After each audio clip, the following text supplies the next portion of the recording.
E aí, meus lindos, eu tô de volta para falar de barrocão. Você lembra que a gente viu lá na primeira aula sobre barroco? Lembra não? Então corre lá, assiste aquele vídeo que eu vou continuar de onde eu parei. Tá pronto? Então vem comigo. Então vamos lá, galera. Lembrando que eu tô falando de barroco no Brasil, tá? Depois a gente vai ter uma outra frente de literatura falando sobre literatura portuguesa. Mas então vamos falar de barroco no Brasil. Quando é que começa? Bom, dá para dizer que, formalmente, começou em 1601, com a publicação de um poema chamado Prosopopeia, do Bento Teixeira. Então vamos lá, Prosopopeia é um poema épico. Ele foi escrito no mesmo jeitão dos Lusíadas, que é outro poema épico lá do Camões, você lembra dele, né? Então, e o Prosopopeia, ele fala dos feitos do donatário da capitania de Pernambuco, Jorge Albuquerque Coelho. Tá, e quando é que o barroco termina? Termina em 1768, quando é publicada uma coletânea de poemas intitulada Obras, do Cláudio Manuel da Costa. E essa coletânea, Obras, ela dá início ao movimento literário do arcadismo, que a gente vai ver lá na frente. Legal. Quem é que são os destaques, os escritores que se destacaram no barroco brasileiro? Anota aí, na poesia, um poeta baiano chamado Gregório de Matos Guerra. O Gregório de Matos, Gregorião, nosso brother. E na prosa, o padre jesuíta português Antônio Vieira. Português, mas que passou boa parte da vida aqui no Brasil e até morreu aqui no Brasil, morreu em Salvador. Beleza? Esses são os destaques aí, os escritores que se destacaram no barroco brasileiro. Bom, galera, então vamos falar primeiro da poesia barroca e depois a gente vai falar um pouquinho sobre a prosa também. Primeiro, o tema. Do que essas poesias falavam? Bom, você lembra que a gente viu na aula passada que o homem que viveu lá nos anos 1600, ele vivia numa relação de dualidade, tinha uma dualidade na cabeça dele. Ele pensava na realidade terrena, mas ele também pensava na realidade celestial. Na prática, o que isso significa? Bom, quando ele pensava na realidade terrena, ele começava a pensar nas experiências sensoriais, naquilo que eu vivo e experimento por meio dos meus sentidos, por meio daquilo que eu vejo, que eu provo, que eu cheiro, que eu ouço, que o meu tato capta. Então ele vai falar sobre, por exemplo, as experiências do amor, mas não aquele amor purão, virgão, não, amor físico, sexual, experiências sensoriais.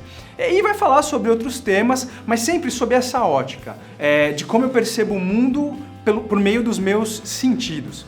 E aí, pensando nisso, ele vai começar a refletir sobre como a vida é curta e justamente por ela ser tão curta e os prazeres serem tão bons, eu tenho mesmo que aproveitar os prazeres dessa vida, os prazeres carnais. O problema é que ele vive num contexto em que a presença do cristianismo e da Igreja Católica é muito forte nos dias dele. Então, ele oscila também para pensar nessa realidade celestial. E aí ele começa a refletir sobre como a vida é curta, algo que ele já pensava, mas com outro viés. Ele começa a pensar, puxa, essa vida é tão curta e será que vale a pena mesmo eu me preocupar só em ter esses prazeres carnais? E ele é levado a pensar na existência de Deus e sobre como essas experiências dele podem levar ele ao pecado e sobre como ele precisa do perdão de Deus. Porque se ele pensa que a vida é curta, ele começa a refletir sobre a morte. E quando ele morrer, para onde ele vai? Tendo vivido como um pecador, só preocupado com as coisas terrenas, os prazeres carnais, será que ele consegue a aprovação de Deus e portanto, ter um destino bom quando ele morrer para a alma dele? Essa preocupação vai estar sempre presente no barroco, então o poeta vai refletir isso na sua arte, na sua poesia. Ora ele pende para falar de realmente aproveitar os prazeres de uma vida que é muito curta, mas ele também começa a pensar, será que eu consigo ter a aprovação de Deus com esse comportamento? Será que eu posso abrir mão dessa vida de prazeres para, ter uma vida que conquiste a aprovação de Deus e que no final mereça o perdão e um bom destino para a minha aula quando eu partir? Essa é uma das grandes inquietações do barroco. Bom, beleza, a gente falou sobre os temas das poesias. Agora vamos falar sobre forma e estrutura, ou seja, como é que essas ideias todas se encaixam dentro de uma poesia do ponto de vista da forma. Bom, os poemas do barroco são na sua maioria sonetos. Aí você me pergunta, o que raios é um soneto? E eu te explico o que é um soneto. Soneto é uma poesia de forma fixa. Ah, muito bem. Mas que raio de forma é essa? Bom, a gente vai analisar qual é a forma de um soneto olhando para um poema do Gregório de Matos que chama A Instabilidade das Coisas do Mundo. Então, se liga só nesse poema. Bom, um soneto tem 14 versos. Olha lá então, 14 versos aí nessa estrutura. No soneto italiano, que é o mais comum na literatura brasileira e na portuguesa, esses 14 versos se dividem em estrofes, da seguinte forma: 2 estrofes com 4 versos, e a gente chama essas estrofes de quartetos. E também 2 estrofes de 3 versos, e a gente chama essas estrofes de tercetos. Geralmente, o soneto clássico pede 10 sílabas em cada verso, versos decassílabos. Você lembra da aula passada em que a gente aprendeu a contar sílabas em versos de poesia? Então tá aí, agora você já sabe como identificar um verso decassílabo. Olha só como ficou.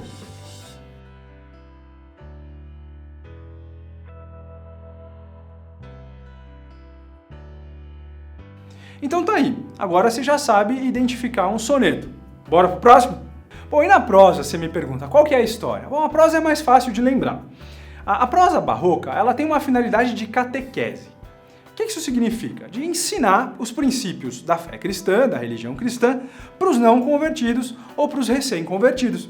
Então você pega lá um sermão do padre Antônio Vieira, um sermão que originalmente foi falado, mas que depois foi registrado em forma escrita. Na forma falada, o público-alvo dele eram os índios, que estavam aprendendo ainda os rudimentos da fé cristã. Mas você pega lá um texto, um sermão registrado em texto do padre Antônio Vieira, você vai encontrar um forte cunho pedagógico, de ensinar os princípios da fé cristã. Alguns são mais básicos, outros são bem mais profundos e trazem alguns conceitos teológicos até, ou enfim, com relação à moral e os costumes, mas sempre com a finalidade pedagógica. Beleza? Então a gente viu aí a forma, os temas da poesia barroca, falou um pouquinho de prosa. No próximo vídeo, na próxima aula, a gente vai falar sobre elementos, ferramentas de argumentação do barroco para transmitir as suas ideias. Quais os recursos que os escritores, tanto os poetas quanto os escritores de prosa, usavam para transmitir suas ideias. Beleza? Fica ligado, não perde não, a gente se vê.